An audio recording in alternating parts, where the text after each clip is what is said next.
If you're doing keyword research, you'll often find multiple ideas that look similar.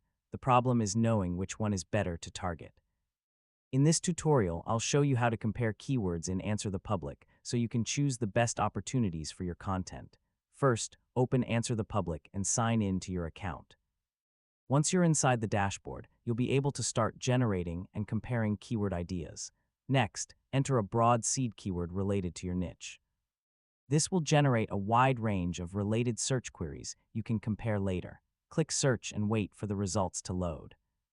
You'll see keywords organized into categories like questions, comparisons, prepositions, and related searches. Now look for keywords that are closely related in meaning. These are your main comparison candidates.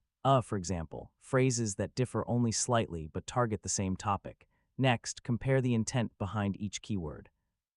One keyword might be informational, while another might be focused on reviews, solutions, or buying decisions. Long-tail keywords often give you clearer intent. Compare longer phrases to see which one is more specific, easier to rank for, or more aligned with your content goals. Next, check the comparisons section inside Answer the Public. This is where you'll find searches that directly compare products, tools, or ideas. Now evaluate each keyword based on relevance and difficulty. Choose the ones that best match your audience and have stronger potential for ranking or engagement. Once you've compared your keywords, group them into clusters. This helps you build focused content around one main topic instead of spreading your efforts too thin.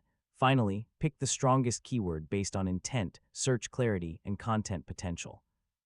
This will become the foundation for your blog post or video, and that's how to compare keywords in Answer the Public. Yeah, when you analyze intent and variations properly, you can choose better keywords and create more effective content. Thanks for watching, and good luck with your keyword strategy.